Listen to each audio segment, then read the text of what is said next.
In this video, we're going to be talking about the bull flag chart pattern. Stay tuned.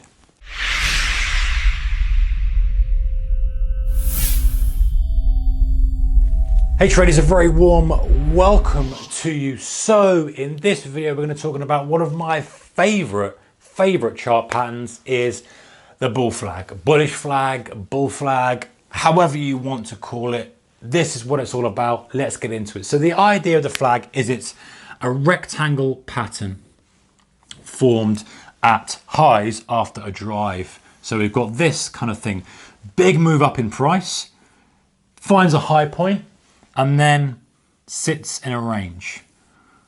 Okay, and it does this. That is a bull flag. So we've got, this is the pole here, is what we call the pole, and then this part here is what we call the flag.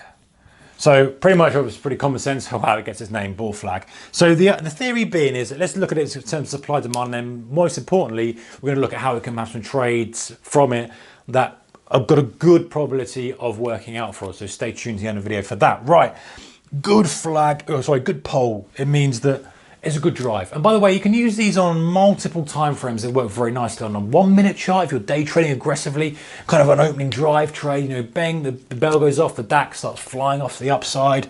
Then the flag pattern happens. Beautiful, you know, that's the sort of thing we like. Daily chart as well.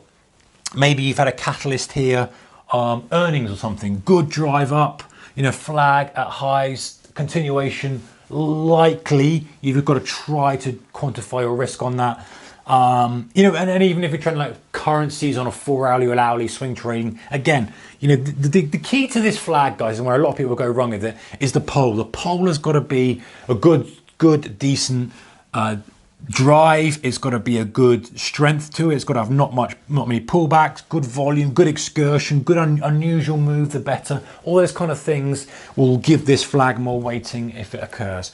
Okay, so what have we got? So we've got basically a resistance level that's hitting a resistance level. It's finding support. It's, at this point now, it's just pulling back more, just one little pullback.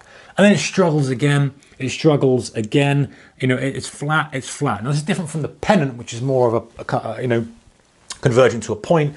This is a rectangle shape, like mini channel at the top. Now, a couple of characteristics of flags I want to look out for. The higher and tighter the flag, the better. So in other words, if the flag is right at the highs, as this one is, that's got a thumbs up from me. If it's done this and it's kind of pulled back a little bit and it's kind of theoretically flagging, but it's not quite near the highs, it's okay, it's valid.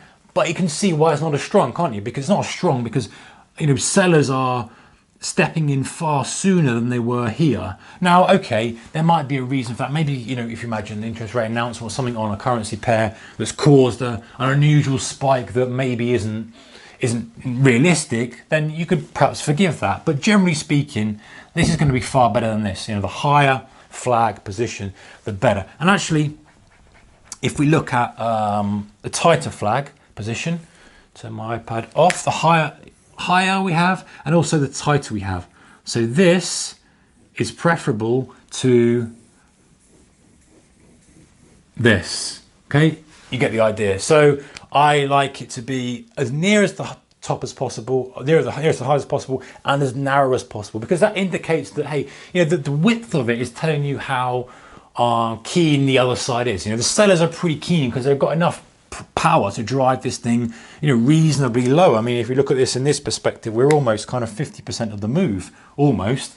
You know, that's not as cool as this, whereas, you know, we're talking 50%, 75%, you know, we're talking like the upper 10% in this example of that drive. And again, going back to the initial point of, it's all relative to the pole size, the flag, you know, if we've got this high tight flag, all the better. All right, let's move on. We're getting caught up in this stuff, and I like this one because this is one of my favorite patterns. So anyway, guys, right, the theory of the flag is we're looking to, it's a continuation pattern, it's a pause, it's people taking breath. It's like, yes, drive.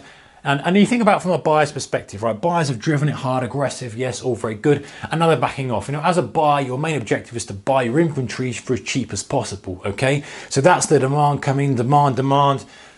having a rest, having a rest, having a rest, having a rest, just waiting, still got inventory to buy. I want to see if sellers come in because I want to really be buying it back down here because I want to buy it. I want to get a lower price for my inventory. I want to get a lower price. It's sitting there. Okay, I'll buy some here. I'll leave a little order that buys at lows here. It doesn't get through highs, okay. Sellers are also kind of hitting it, but most of all, supply demand has shifted in one direction. Got a lot of demand coming in. We hit a bit of supply. It's more of buyers backing off than sellers holding it down in this flag scenario. It's buyers backing off, and we're waiting for the point where they put the throttle back down again and drive it higher. So textbooks tell us that what we need to do is we need to be buying a breakout. Oops, pointing the arrow in one direction. We need to be buying a breakout above that high, and that all good. I agree with that. I think that's a great strategy in the right conditions. Very powerful trade patterns, very powerful chart patterns, as I said. Love these things. Again, you've got to make sure you've got the right conditions. However, there's a little extra thing you can do with the flag as well. And the theory as well, guys, is you're either going to have your stop, let's go to a red, under the flag here, or under the kind of high of the flag here if you're buying a break, or under here. Now, this is where trading becomes challenging, right? Because you may think the direction, a good chance the direction is higher, but this flag could come back and revisit here first before going on again. It could come back and do some work in here. You've got to be careful. I think theoretically you should be having your stop here. However, in the real world, that's far too wide. Unless it's a really high, tight flag, which is fine. But if it's a wider flag, putting your stop there negates the point of the trade, because, and theory does tell us that the pole, we can extrapolate the pole, and that's where the price is going to go. In my experience, I don't think there's that much weighting to that, but you can probably find a couple of charts where it does do that. For me, it's a kind of case I just want to find the point where it runs out of momentum, maybe it's a double top or something or other, some other way of differentiating rather than extrapolating that. But let's say you did do that, that's fine, but your still risk reward isn't as good as it should be. So let's find another way of trading this flag. So if we buy the breakout, all very well and good. I think you've got to be pretty aggressive with your stop on that, because the point of the flag is a pause, right? Supply demand imbalance has shifted, it goes, and it should just explode. If it comes back too much, you probably don't want to be in it.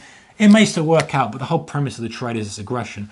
Another one I like to do, guys, is to see it break to the low side of the flag first, fake out, and then go to the upside. And then what I will do is, if I see that, I'll probably be buying in this area here and having a stop here. Because for me, it's far more quantifiable risk, a really tight risk. It makes sense. It's advertised for sellers. No sellers have come in, buyers have got it. And then I'm ready. And if I'm really feeling extra aggressive, I can add to the position, pyramid in as we break through this high, and then kind of assume that we're going to have a decent excursion because we've really tested for sellers down here, and immediately buyers have come up. And that time frame from that low to that high is much more squashed compared to these two as well, giving us a little sign of there's an urgency there as well. So I kind of like that setup. So anyway, guys, bull flags, good pattern if you can get it in the right conditions, in the right setup, in the right environment. Pretty similar with all these patterns, if they're the right environment, they're good. But bull flag especially, if you have, look at, my tip for you is to look at the characteristics of the pole. If this has got the right characteristics, then that will lend itself to a potentially powerful trade from here. If this doesn't look as good, then no matter how clean that looks, then it kind of degrades the setup in my eyes. Anyway, guys, hope you enjoyed the video. Give it a thumbs up if you did, and don't forget to subscribe for more videos from me and other traders on this channel, and comments below always welcome. Take care, guys. Good trading. See you soon. Bye bye.